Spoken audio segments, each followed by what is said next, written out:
नमस्कार। आज हम एक काफ़ी अहम मसले पर बात करने वाले हैं। पंजाब और हरियाणा उच्च न्यायालय का एक हालिया फैसला है। ये मामला एक सैनिक की मां श्रीमती रुक्मणी देवी और भारत सरकार के बीच लिबरलाइज्ड फैमिली पेंशन यानी एलएफपी से जुड़ा है। जी।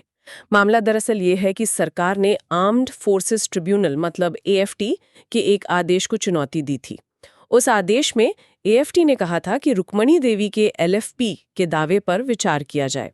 तो आज हम यही समझने की कोशिश करेंगे कि अदालत ने इस कह सकते हैं कि पेचीदे मामले में क्या रुख अपनाया। हाँ, चलिए मामले की तह तक चलते हैं। कहानी शुरू होती है श्रीमती रुक्मणी देवी के बेटे से। वो भारतीय सेना में थे और 21 अक्टूबर 1991 को जम्मू कश्मीर में ऑपरेशन रक्षक चल रहा था। उसी दौरान ड्यूटी पर उनकी मृत्यु हो गई। हाँ, और दुखद बात ये थी कि मृत्यु का कारण दुश्मन की गोली नहीं थी, बल्कि एक साथी सैनिक से ही गलती से गोली चल गई थी। रिकॉर्ड्स में इसे बैटल कैजुअल्टी माना गया था। लेकिन इसके बावजूद सरकार एलएफपी देने को तैयार नहीं थी। अच्छा, बैटल कैजुअलिटी मानने के बाद भी नहीं, तो सरकार के एतराज क्या थे? देखिए, सरकार के मुख्य तौर पर दो नुक्ते थे। पहला तो ये कि एएफटी ने उनके हिसाब से एक गलत केस का हवाला दिया था, श्रीमती हरविंदर कौर वाला मामला।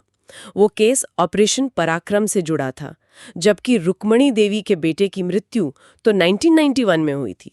तो जाहिर है ऑपरेशन पराक्रम से कोई लेना देना नहीं था।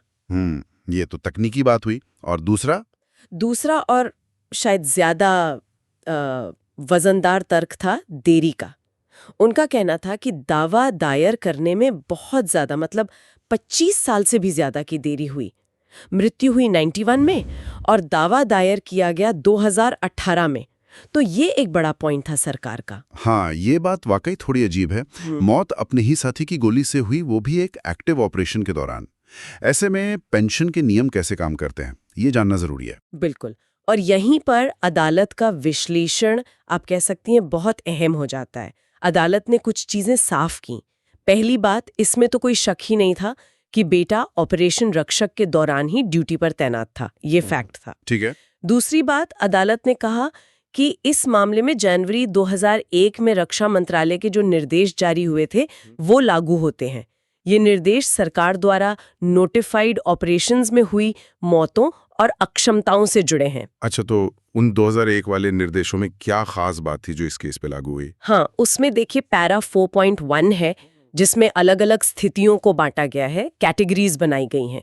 अदालत ने माना कि इस तरह की मौत भले ही साथी सैनिक की गोली से हुई हो, वो श्रेणी ई यानी कैटेगरी ई के तहत आती है। कैटेगरी ई, इसमें क्या क्या आता है? इसमें युद्ध जैसी स्थितियां, उग्रवादी हमले या फिर सरकार द्वारा खास तौर पर नोटिफाइड ऑपरेशंस शामिल हैं, जैसे कि ऑपरेशन रक्षक।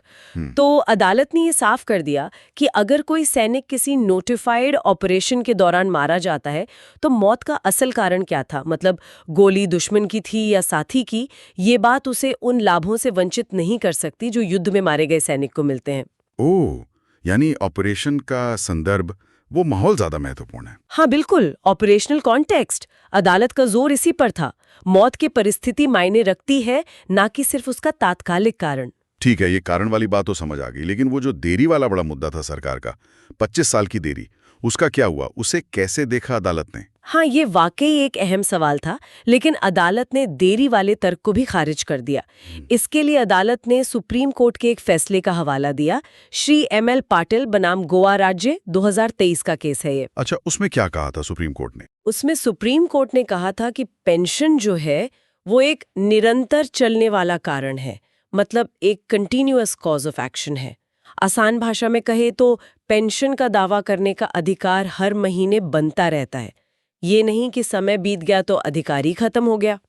हाँ, बकाये का भुगतान कब से होगा वो एक अलग बात हो सकती है, शायद शुरू से न मिले, लेकिन अधिकार को सिर्फ देरी की वजह से खारिज नहीं किया जा सकता।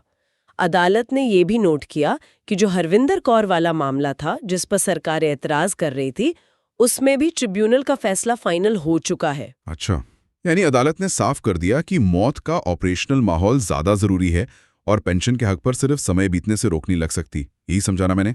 बिल्कुल सही समझा आपने। अदालत का पूरा फोकस ऑपरेशनल संदर्भ पर था।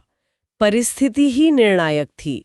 तो आखिर में उच्च न्यायालय ने सरकार की याचिका खारिज कर दी और एएफटी के आदेश को सही ठहराया।